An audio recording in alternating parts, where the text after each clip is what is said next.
Imagine abrir os olhos e a primeira coisa que você sente não é luz, mas dor. O ar não refresca, ele queima. Cada golpe de ar é como encostar o rosto num forno aceso. O chão, se você ousar tocá-lo, pode ultrapassar os 70 graus Celsius na superfície. Não é uma metáfora, é física. Cada passo parece vir sobre uma superfície que não deveria ser capaz de sustentar vida. O calor deixa de ser uma sensação e começa a dominar o corpo. O suor vem, mas desaparece quase no instante seguinte, sem nunca chegar a refrescar. A respiração fica pesada, a cabeça instável. Em poucas horas sem água, o corpo começa a falhar. Ainda assim, há pessoas que vivem aqui há gerações, onde viver já é, por si só, um desafio constante. Não fugindo do deserto, mas aprendendo a viver dentro dele. Como é possível sobreviver num ambiente que leva o corpo humano ao limite? Bem-vindo à Crona Origem. Hoje vamos mergulhar na vida de 5 comunidades que aprenderam a sobreviver em alguns dos desertos mais extremos do planeta. Suas rotinas, suas técnicas, o modo como interpretam o ambiente e os perigos reais que enfrentam a cada dia. Se você quer descobrir até onde o ser humano pode se adaptar, fique conosco, porque tudo o que você está prestes a ver parte de uma limitação muito clara. O corpo humano tem uma margem muito estreita diante do calor extremo, e em lugares como este, essa margem se reduz ainda mais. A principal ameaça não é a fome, é a desidratação e a insolação. Sem preparo, sem conhecimento do terreno e sem acesso à água, dificilmente você resistiria muito tempo nessas condições. Mas existem lugares neste planeta onde essa fragilidade é posta à prova todos os dias. E é aqui que tudo começa. Não é terra, é sal. O ar não tem cheiro de nada que você reconheça, tem cheiro de enxofre. Antes do meio-dia, a temperatura já pode ultrapassar os 50 graus Celsius. Este lugar tem nome: Depressão de Danakil, no nordeste da Etiópia, a mais de 100 metros abaixo do nível do mar. É, segundo muitos geólogos, um dos ambientes mais inóspitos do planeta. Mas para os Afar, é o seu lar. É também uma das zonas geologicamente mais ativas do mundo. Vulcões ativos, fumarolas, lagos de lava e extensas planícies de sal. A temperatura média gira em torno de 34 graus Celsius, uma das mais altas do planeta, e nos meses mais severos, a exposição se intensifica. A chuva aqui é mínima, em muitas áreas mal aparece ao longo do ano, e em algumas quase nunca chega.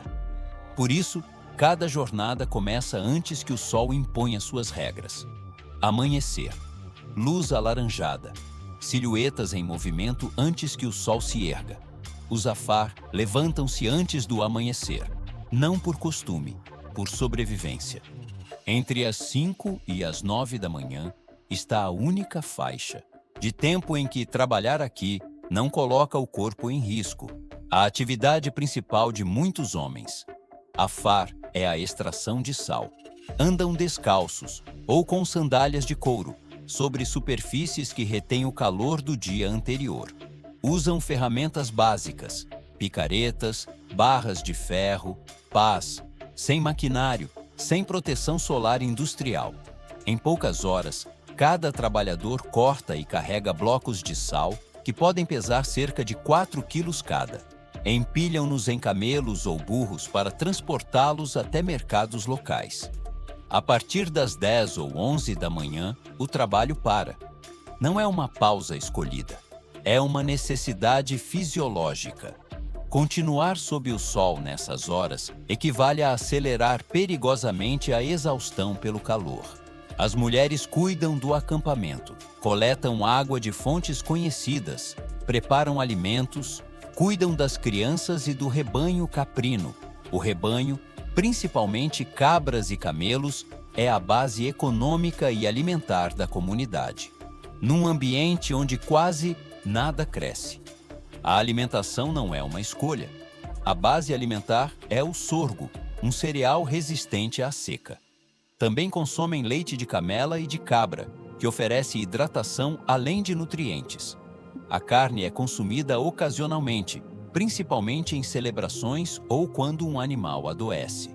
O sal, que eles mesmos extraem, não tem apenas valor comercial. É usado para conservar alimentos e para o gado. Frutas e verduras são escassas. Em períodos de seca prolongada, a dieta se reduz ainda mais. Feche os olhos por um instante e imagine isto. O chão sob seus pés está tão quente que, se você parar alguns segundos, a ardência atravessa a sola. O ar que entra pelo seu nariz não tem umidade. Resseca a garganta no primeiro segundo. Cada vez que você sua, o suor desaparece em segundos, não refresca. Apenas acelera o desgaste. Ao seu redor, não há sombra natural. O horizonte é branco. Isto é o que um minerador de sal, Afar, vive todas as manhãs. Quando a temperatura corporal ultrapassa certos limites, o corpo perde a capacidade de se regular. Surge a desorientação e ele pode deixar de responder em poucas horas. No Danakil, longe de qualquer centro médico, isso não é uma possibilidade remota. Os Afar gerenciam esse risco com conhecimento acumulado por gerações. Sabem quando parar, quanto beber e quando o corpo começa a falhar. Sem esse conhecimento e sem essa adaptação, sustentar este trabalho aqui seria quase impossível. Essa experiência acumulada tem permitido manter uma das atividades mais antigas da região. O comércio de sal no Danakil é um dos mais antigos da África. Os blocos de sal extraídos manualmente, conhecidos como amolé, chegaram a ser usados como moeda na Etiópia durante séculos. Essa prática já foi documentada por exploradores europeus entre os séculos XVI e XVIII. Hoje, esse equilíbrio começa a mudar. As temperaturas na região aumentaram nas últimas décadas e pesquisas apontam para um aquecimento sustentado que afeta especialmente zonas áridas como o Danakil. A pressão sobre a água aumentou. As fontes que utilizaram por gerações estão cada vez mais escassas e imprevisíveis. E com isso, os conflitos pelo acesso à água e ao pasto tornaram-se mais frequentes. Ainda assim, os Afar continuam aqui, não porque o ambiente tenha ficado mais fácil, mas porque aprenderam a viver dentro de seus limites. Porque num lugar como este, resistir não é suficiente. Compreender o ambiente é o que torna possível a vida. Mas se você achava que sobreviver no deserto é apenas uma questão de aguentar, há quem tenha aprendido algo diferente. Não lutam contra ele, adaptam-se a ele e encontram seu lugar dentro das próprias regras dele. Tribo 2. Tuareg. Se os Afar sobrevivem resistindo, os Tuaregues fazem de outra forma. Não enfrentam o Sium Ulte, deserto. Deslocam-se por ele como quem sabe interpretá-lo. São nômades do Saara, o maior deserto quente do planeta. 9,2 milhões de quilômetros quadrados. Areia, pedra e vento, que pode alcançar 100 quilômetros por hora. Aqui, sobreviver não é questão de força, mas de saber exatamente o que fazer em cada momento. O Saara se estende por 10 países africanos. Os tuaregues habitam principalmente o Níger, Mali, Argélia, Líbia e Burkina Faso. As temperaturas diurnas podem ultrapassar os 50 graus Celsius no verão. À noite, no inverno, podem cair abaixo de 0 graus Celsius em áreas elevadas. A variação térmica diária é extrema. É um dos maiores desafios do deserto. O corpo precisa se adaptar a amplitudes térmicas que em outras regiões do mundo seriam impensáveis em 24 horas. O elemento mais conhecido dos tuaregues é o turbante, chamado tagelmust. Além de seu valor cultural, cumpre uma função essencial de sobrevivência. cobre a cabeça, o pescoço e a maior parte do rosto. Cobrir-se assim não é para se proteger do calor, é para evitar que o corpo o absorva mais rapidamente. Estar descoberto aqui não refresca, expõe. Reduz a exposição direta ao sol, protege os olhos da areia nas tempestades e ajuda a filtrar o ar carregado de poeira. O tecido, geralmente de algodão ou tingido com índigo, age como barreira térmica. Mantém a região craniana mais fresca do que se estivesse exposta diretamente ao sol. E embora muitos desses tecidos sejam escuros, como o azul índigo, não é um erro. Essa cor favorece pequenas correntes de ar entre o tecido e a pele, ajudando a dissipar o calor. Estudos confirmam que cobrir a pele reduz o ganho de calor em comparação com a exposição direta. O Tagelmust tuareg pode ultrapassar 5 metros de tecido enrolado. Alguns homens tuaregues mantêm o rosto coberto permanentemente, mesmo diante de familiares, uma norma social que reflete a importância cultural dessa vestimenta. E é nesse mesmo ambiente que cada jornada começa. Uma caravana de camelos avançando na escuridão que antecede o amanhecer. Estrelas, silêncio. O frio da madrugada corta a pele. Mas você sabe que em poucas horas, aquele mesmo lugar será um forno. Não há transição, apenas contraste. Por isso os tuaregues não viajam durante o dia, não quando o calor atinge seu ponto mais alto.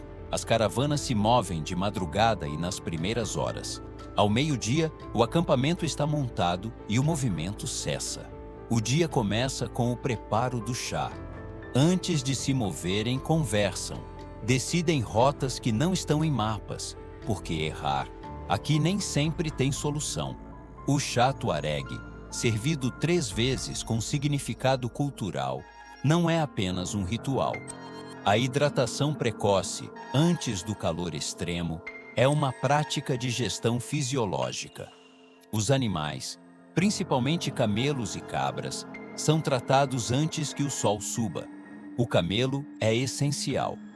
Pode carregar até 200 quilos e resistir vários dias sem água em trânsito, algo decisivo num ambiente como este. A tarde é usada para manutenção do equipamento, costura, trocas com outras famílias e decisões sobre a rota seguinte. O movimento recomeça ao entardecer. A dieta tuareg baseia-se historicamente no milhete, leite de camela e de cabra, carne seca e queijo de leite de camela. O leite de camela é nutricionalmente rico, contém mais vitamina C que o de vaca e fornece ácidos graxos específicos. Para comunidades com acesso muito limitado a frutas e verduras, é uma fonte nutricional importante. Nos mercados das cidades do Sahel, os tuaregues trocam sal, animais e artesanato por cereais e outros produtos que não podem produzir no deserto. Orientar-se no Saara sem tecnologia exige um sistema de conhecimento que não se aprende em semanas. Os tuaregues usam as estrelas, o sol, a forma das dunas e referências do terreno transmitidas de geração em geração. As tempestades de Dunzetu, areia e os ventos carregados de poeira podem apagar completamente as referências visuais. Nessas condições, a experiência acumulada sobre o terreno específico é o único guia. Aqui, errar não significa apenas se perder. Significa talvez não encontrar o caminho de volta. Se ficássemos sozinhos no Saara com uma única garrafa de água e um mapa, sem saber ler o vento nem as dunas, acabaríamos desorientados. E num lugar assim, perder o rumo faz com que a água deixe de ser suficiente muito rápido. Você saberia se orientar sem tecnologia num ambiente onde tudo parece igual? Durante séculos, essa capacidade lhes conferiu um papel central no deserto. Controlaram rotas de comércio transaariano por onde circulavam ouro, sal e outros bens, cobrando por proteção e orientação. O Império do Mali e o Império Songhai, entre os séculos 13 e 16, dependiam parcialmente dessas redes comerciais, nas quais os tuaregues eram atores-chave. Há décadas sofrem com conflitos armados e marginalização política nos países onde vivem, especialmente no Mali e no Níger. As fronteiras traçadas pela colonização europeia dividiram seus territórios históricos sem considerar suas rotas de pastoreio e comércio. A expansão de grupos armados no Sahel, a partir dos anos 2010, restringiu ainda mais sua mobilidade. Seu modo de vida depende de caminhos que estão desaparecendo e de um conhecimento que não pode ser recuperado uma vez perdido. E ainda assim, os tuaregues continuam aqui.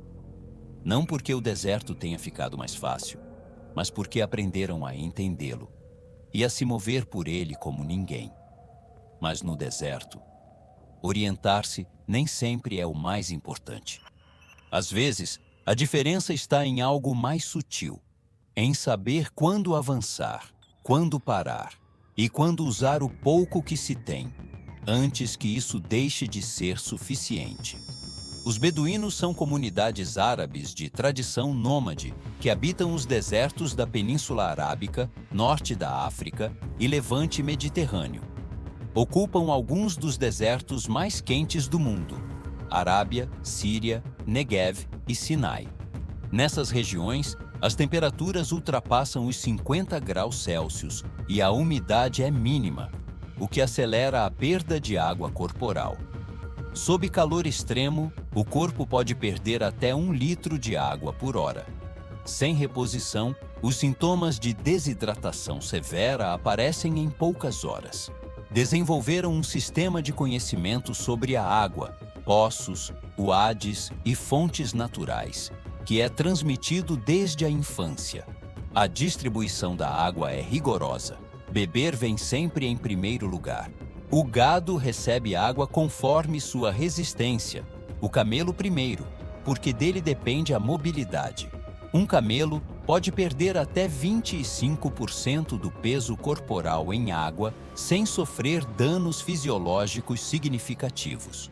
Os humanos começam a sofrer declínio cognitivo com perdas de apenas 2%. A tenda beduína tradicional, chamada Beit al-Sha'ar, é feita de pelo de cabra ou de camelo. Essa escolha não é estética. O pelo de cabra tecido de forma densa reflete o calor solar, mas permite que o ar circule. O interior pode ser de 10 a 15 graus mais fresco que o exterior.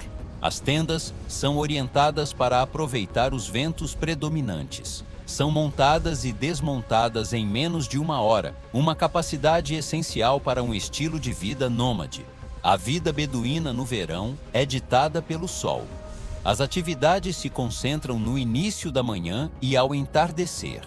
O meio-dia é reservado para reduzir o esforço, conservar água e limitar o gasto calórico. O café e o chá servidos repetidamente durante o dia não são apenas hospitalidade. São uma forma de ingerir líquidos de maneira social e contínua.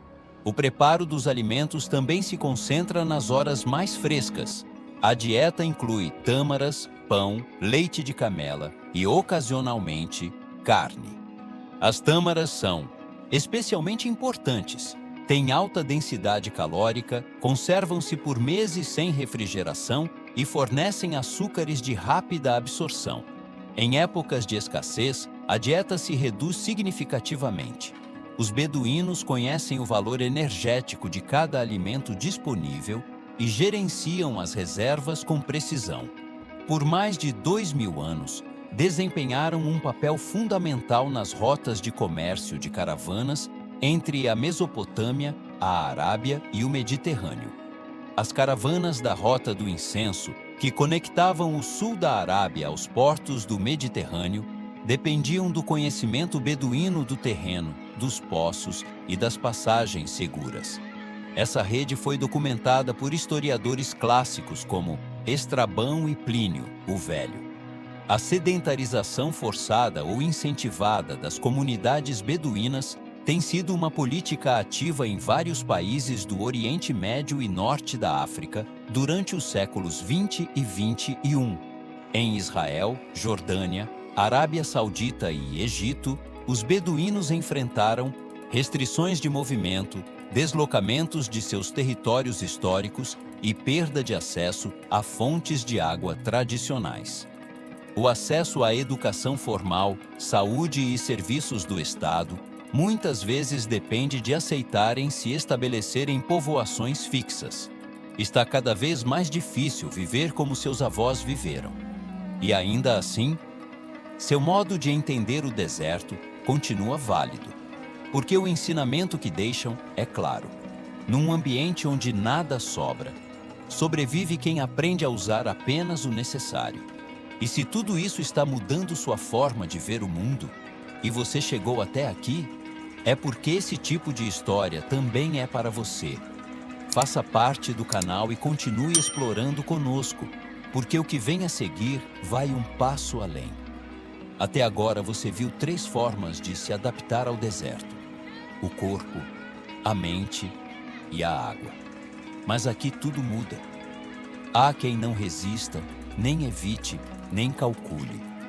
Lê o ambiente como se fosse uma linguagem. Um conhecimento que não pode ser escrito, nem guardado num telefone. Só existe na memória de quem o aprendeu desde criança. Você olha para o chão e vê terra seca, poeira, nada. Um caçador San olha para o mesmo chão e vê água. Não porque tenha superpoderes, mas porque passa décadas aprendendo a ler uma linguagem que a maioria esqueceu. Os San são um dos povos mais antigos da Terra. Estudos genéticos os colocam entre as linhagens humanas mais antigas e diferenciadas da nossa espécie. Habitam principalmente o deserto do Kalahari, em Botsuana, Namíbia e África do Sul. O Kalahari não é um deserto clássico de areia estéril. É um deserto semiárido, vegetação esparsa, arbustos e alguma vida.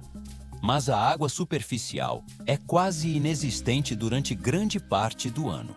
As temperaturas no verão ultrapassam os 40 graus Celsius com frequência.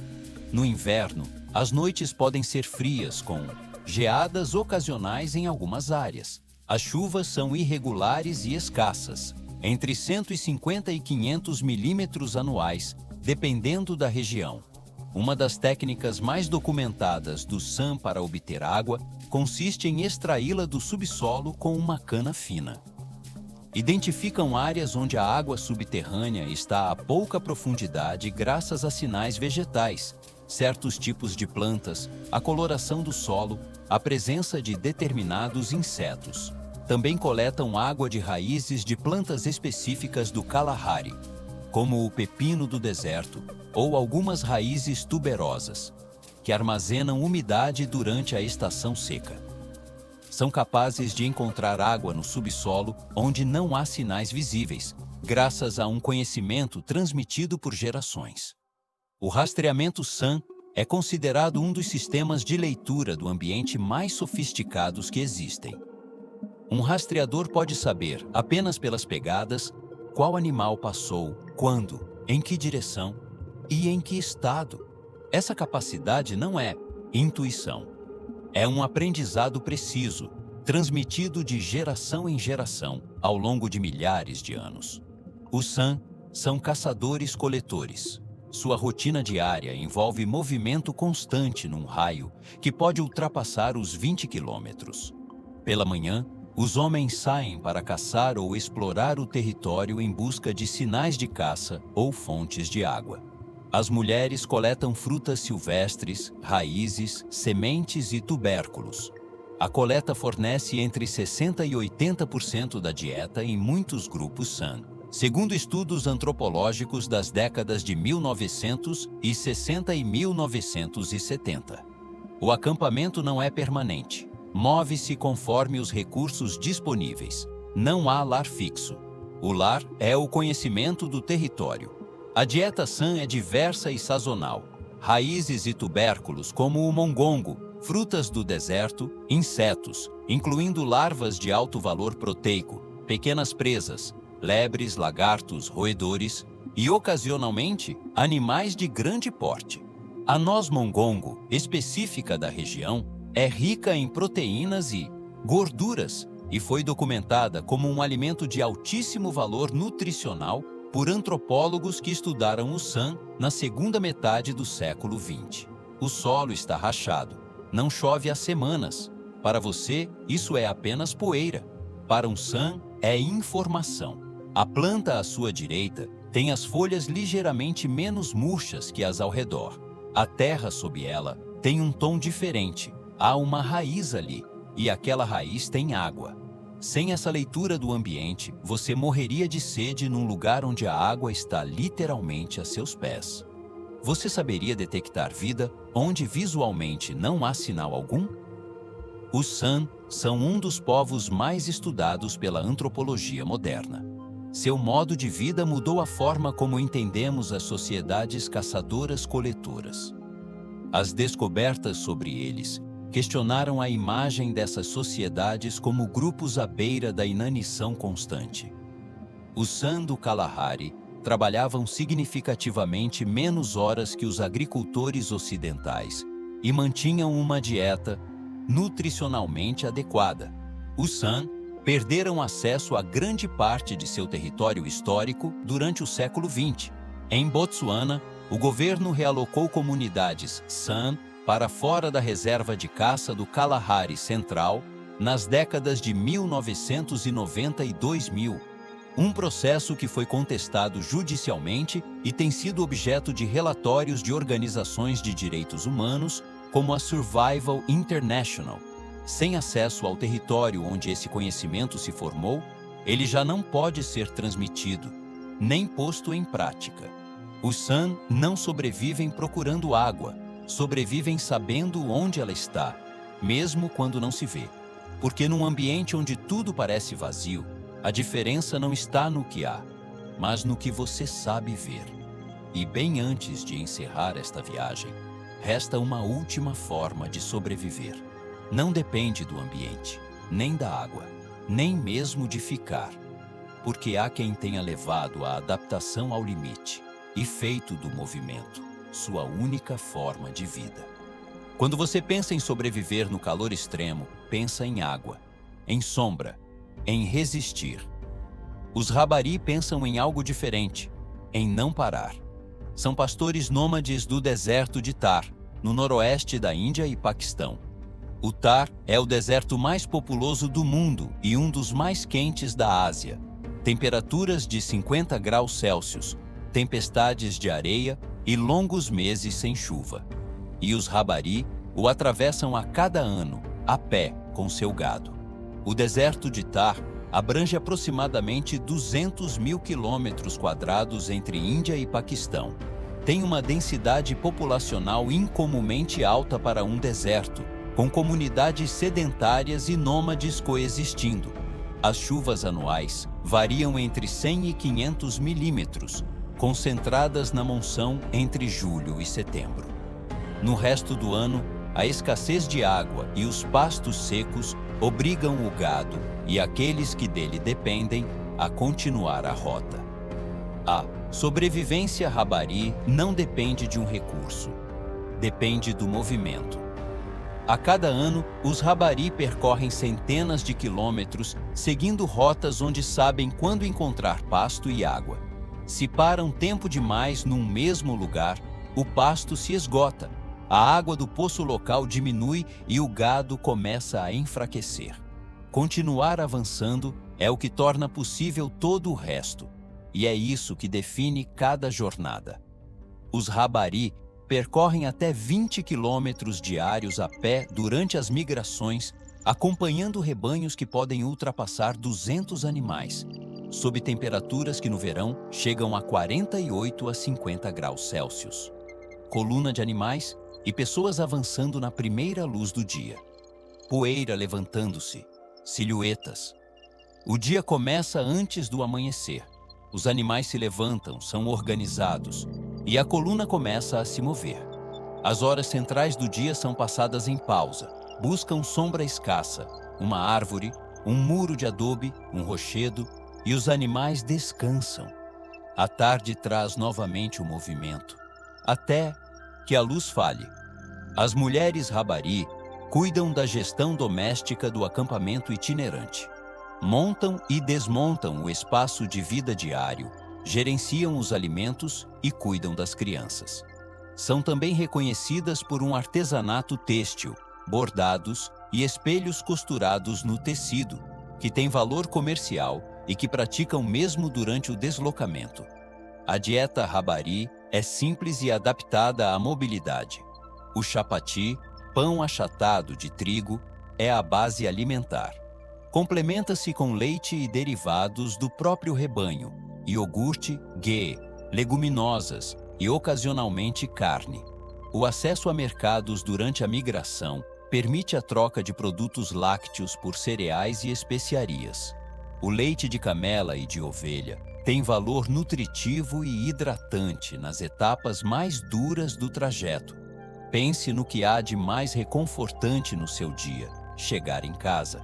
A cama conhecida, o som familiar, o espaço que é seu.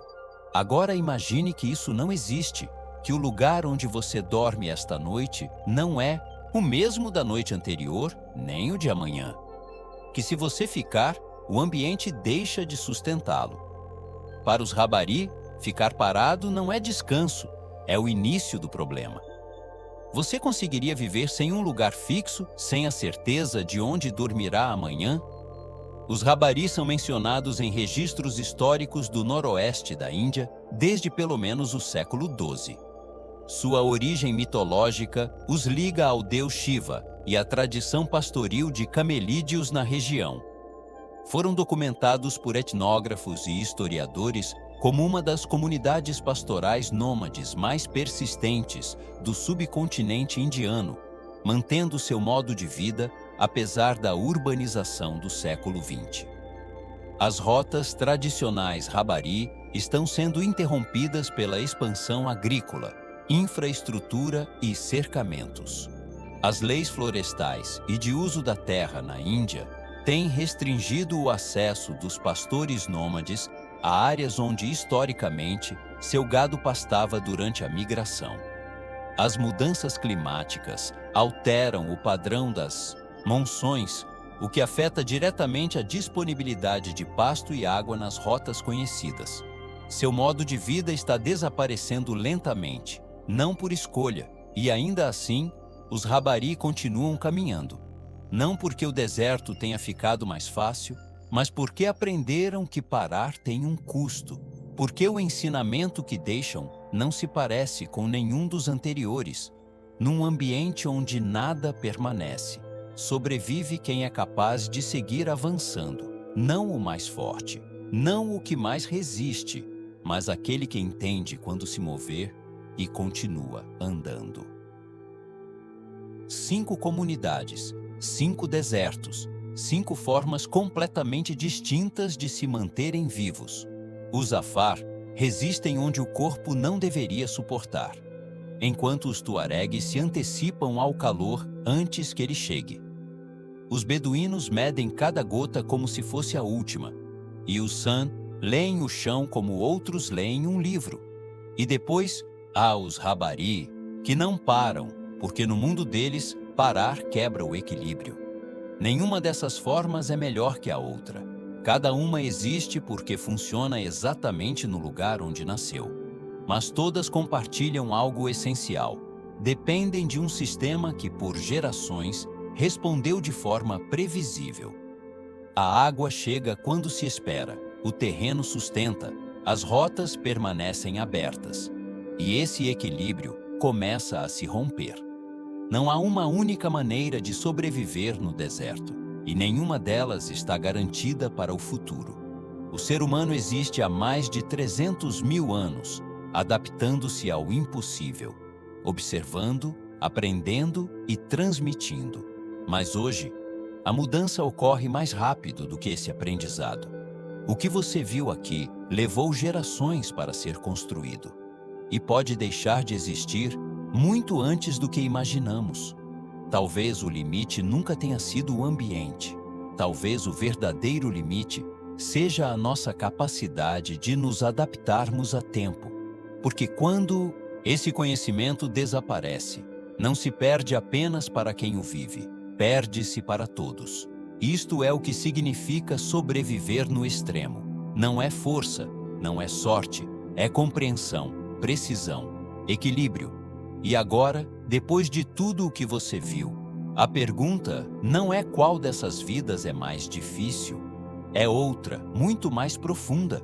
Em qual dessas 5 formas de entender o mundo você mais se identifica? Você é dos que resistem, dos que se antecipam, ou dos que sabem que para sobreviver, nunca se pode parar de caminhar? Nós te lemos nos comentários, porque entender o mundo deles pode ser a única forma de não esquecermos o nosso. Se você sente que esta história merece ser contada, compartilhe. E se quiser continuar explorando as fronteiras do possível, inscreva-se e ative o sininho de notificações. Toda semana há conteúdo como este esperando por você. Lembre-se, não sobrevive quem mais resiste, mas quem melhor entende o lugar onde vive. Nos vemos na próxima viagem.